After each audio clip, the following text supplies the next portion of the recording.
پوهنتونونو کې د هلکانو او انجونو د ورځو بیلولو حقیقت اوس معلوم شو. دا چې ولې طالبانو داسې کار کړی، خلک ولې شکایت لري، دا ټول په همدې ویډیو کې وګورئ او چینل درسره سبسکرایب کړئ. افغانستان کې د طالبانو حکومت په کابل او پولی تخنیک پوهنتونونو کې د هلکانو او انجونو لپاره ورځې بیلې کړې دي. د طالبانو د لوړو زده کړو وزارت وایي چې دا پریکړې د جنسیتي اختلال مخنیوي لپاره پوهنتونونو کې کړې ده. خو د کابل پوهنتون یو شمېر ښوونکو او محصلانو له BBC سره په خبرو کې د طالبانو نوې طرحه غیر معقوله بللې ده. د طالبانو د لوړو زده کړو وزارت ویان احمد تقي وایي چې د کابل پوهنتون د علمي شورا د وړاندیز په بنسټ د لوړو زده کړو وزارت د رهبرۍ شورا پریکړه وکړه چې د کابل پوهنتون او پولی تخنیک پوهنتونونو درسي ورځې به 3 ورځې د ذکور او 3 ورځې به د اناثو لپاره وي. د نوموړي په ټکو نوې طرحه به عملي کار او د ښوونکو څېړنو لپاره ښه فرصت برابر کړي. خو د کابل پوهنتون یو شمېر استادان چې نه غواړي نومونه یې واخیستل شي وایي چې د طالبانو نوې پریکړه له تعلیمي نصاب سره هیڅ اړخ لګوي. د طالبانو د نوې طرحې له مخې به انجونې پر شنبه، دوشنبه او چهارشنبه پوهنتونونو ته ځي او هلکان به یکشنبه، سهشنبه او پنجشنبه پوهنتونونو کې درس وایي. ښاغلي احمد تقي BBC ته وویل چې دا طرحه په نورو دولتي پوهنتونونو کې هم پلي کیږي، خو وایي چې پیل یې په کابل کې له 2 پوهنتونونو کړی دی.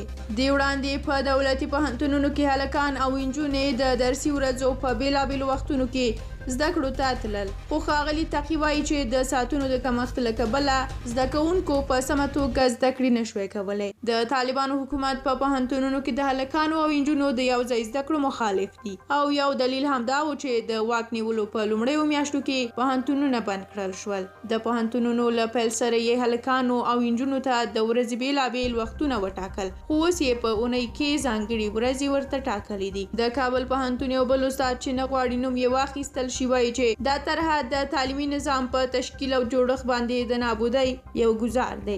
د کابل پوهنتون دغه استاد وایي چې درسي ساعتونه د زده کړې سیستم اړتیا ته په کتو برابر شوي او د نوې طرحې له مخې خپل درسي کتابونه نشي بشپړولی. د طالبانو په نوې طرحه کې درسي ساعتونه له سهاره 2 بجو پیلیږي او ماسپښین 3 بجې به پای ته رسیږي چې په منځ کې یو ساعت لنډه دمه هم پکې راوړل شوې ده. بلخوا د کابل پوهنتون زده کوونکي هم نوې طرحې ته اندېښمن دي. د کابل پوهنتون یوه محصله چې نه غواړي نوم یې واخیستل شي وایي دا پر موږ درسي فشار ډېروي، په دې معنا چې د 2 ورځو درس به په یوه ورځ کې ویل کیږي.